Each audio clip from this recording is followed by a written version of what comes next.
ดีทุกคนมื้อนี้เฮาสิพาทุกคนไปเบิ่งปีใหม่ลาวประเพณีลาวว่าสิเป็นอะไรไปเบิ่งนำกันจะเป็นบอลสงภาพเป็นเพิ่นกำลังสูตรธาตุที่ว่าพ่อแม่พี่น้องมาส่งธาตุปุญญาตานายเนาะเป็นนีลาวครับแบบนี้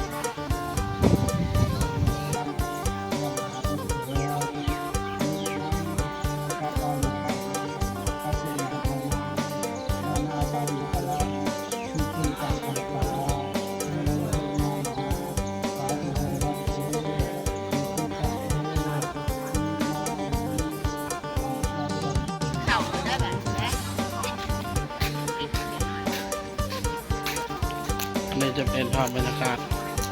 ที่ว่าเพิ่นมาส่งพระเนาะหลายคนที่นี่ลาวกับแบบนี้แหละ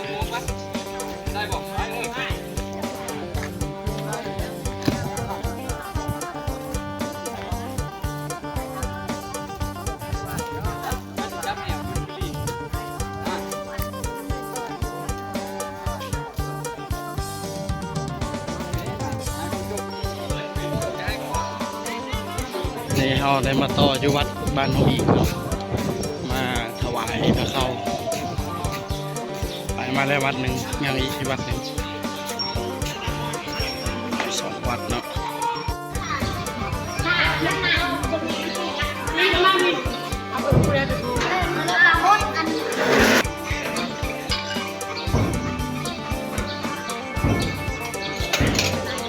ตอนนี้กำลังแต่งพระเข้าถวายเพลเลยเนาะ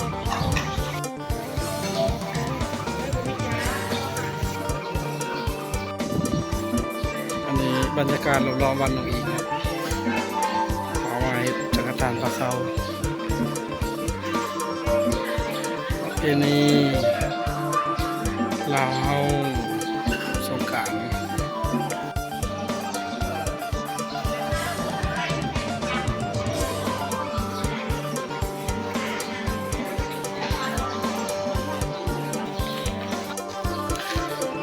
แต่ว่าในงานเทศกาลปีใหม่เนาะเพื่อนจะเอาพระสงฆ์ลงมาฮดมาส่งเนาะ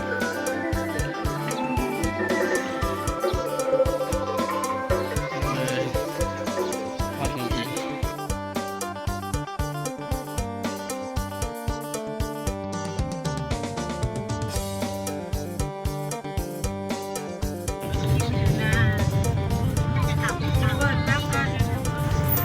ในขณะนี้เรากำลังเดินทางไปที่พระธาตุโพนเนาะเดินมากันเลยทุกคนนี่เลยเรามาจะเห็นป้ายทางเข้ามันจะเขียนใจว่าวัดพระธาตุโพนเนาะ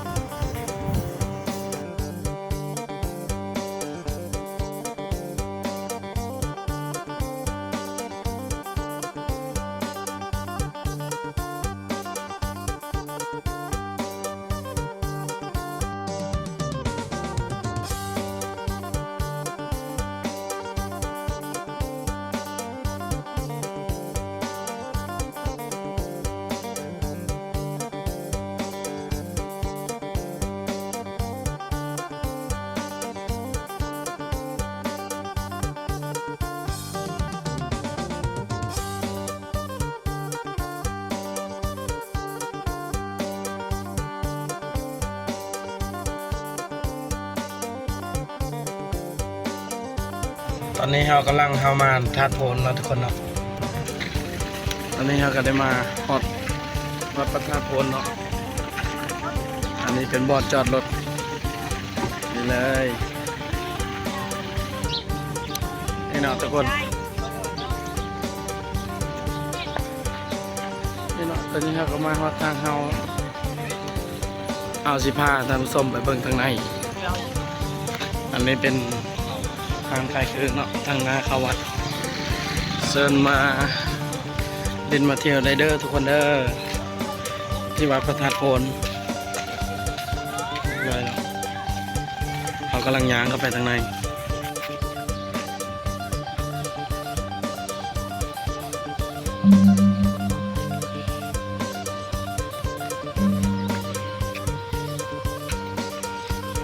เป็นเพิ่ง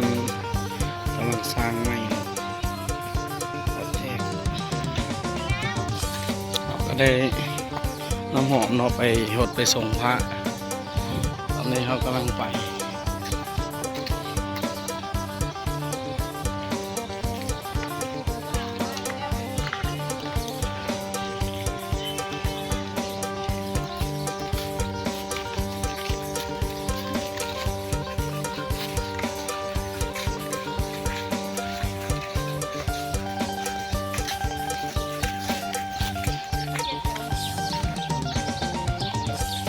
บรรยากาศใน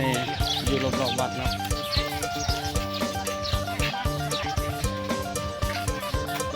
นี่เลยเราสิมาส่งพระนี่จะเป็นพระธาตุพนเนาะ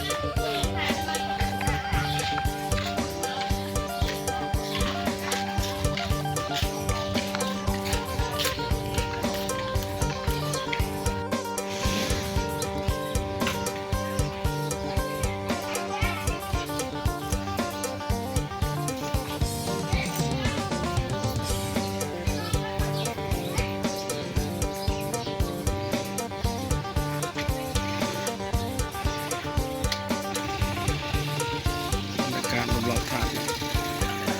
มาสักการะบูชา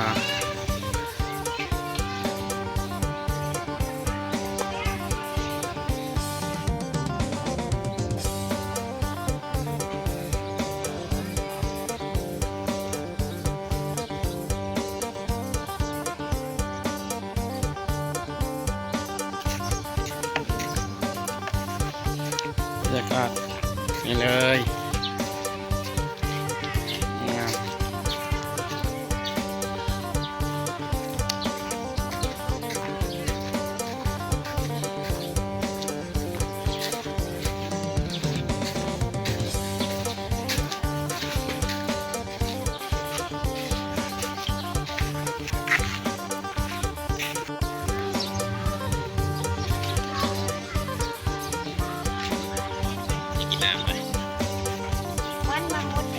เนาะทุกคนสำหรับคลิปนี้ก็ขอจบลงเพียงเท่านี้เนาะฝากทุกคนกดไลค์กดแชร์ให้เด้อเพื่อเป็นกำลังใจให้เราเฮ็ดคลิปหน้าอีกต่อ